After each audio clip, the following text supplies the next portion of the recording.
Welcome back into the Sports Source. This segment brought to you by El Chico. They're on Cedar Lane. That's right off the Merchants Drive exit in North Knoxville, or actually Central Knoxville. Knoxville's best Tex-Mex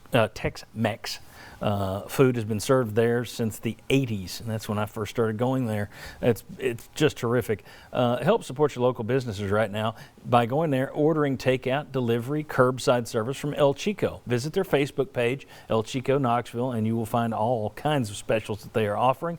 Good folks, and be sure to tip well. El Chico. All right, now let me put this graphic up here. I wanted to have a little fun. Let's look back at some positive memories. These are the three draft classes that I thought ranked as best ever for Tennessee. 98, 2000, and 2002. The names are unreal. Peyton Manning, Terry Fair, Marcus Nash, Leonard Little, Jonathan Brown, Trey Teague, Andy McCullough, Corey Gaines in 98. And I'm not going to read through all these names. You can figure, people know who they are by heart.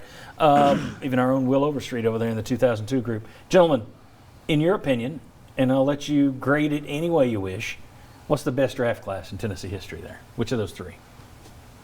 I'm looking at 2000 is jumping out at me. Yeah. Jamal Lewis, just in terms of a bunch of guys who played a bunch of years. Yeah. Okay. Three great lists, but I'm going to go 2000. Okay. Yeah, part of it with 2000, Jamal Lewis ends up with 2 torn ACLs and still goes for 10,000 yards. It's outrageous. Remember Deion Grant with the hip injury? Still played a decade in the NFL. I mean, that shouldn't happen. The 98 class is going to be, I think, weighted at the top with Peyton and Leonard Little. I mean, Little at his best is one of the best pass rushers in the league, and you know Peyton's history. 2002, John Henderson was a really good player. Dante, his speed, what he was able to do with multiple franchises. Haynesworth gets a $100 million contract, so you're finding depth there too. All three of those guys played 10 years. Yeah. All three of those guys played a decade. Yeah. But 2000, whichever one of you said it, you might have both said it in terms of guys that played long careers. Yeah. I gave 2000 the edge with Jamal Lewis, Sean Ellis, Raynoch Thompson, Chad Clifton, Dwayne Goodrich, Cozy Coleman, Deion Grant, Darwin Walker, T. Martin. I gave them the edge by just taking the average career length. Yeah. And that class averaged almost 8 years in the league.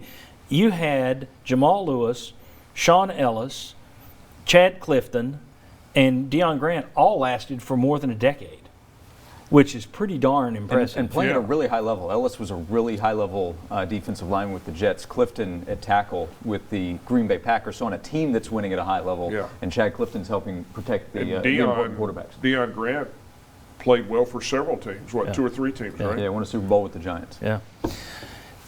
Had to bring that up. Okay, very good. I just thought that was interesting. The number of stars. That run of talent and recruiting. Yeah, it's pretty, and that doesn't include the draft classes in 99 and 2001. Yeah. That run, and we do that every year at the draft. I'm sure I'll do it next week where we look at the spike in talent. It's the curve that goes straight up and then just falls off. We'll see how many Vols drafted this week. All right. The curve, they're kind of been flattening the curve here. That's right. In a bad way, we're flattening the curve with Tennessee football in the draft. Timely joke. Could UT take another quarterback? Could they add another quarterback to their quarterback room? That is still to come. But next, while we're talking about the draft, Wonderlic scores leaked this week. Do they matter? Well, I went back and we checked as many former Tennessee quarterbacks as I could find for their Wonderlic scores. We'll see if the Wonderlic has any correlation to on-field success in college or pro. Come on back on the Sports Source.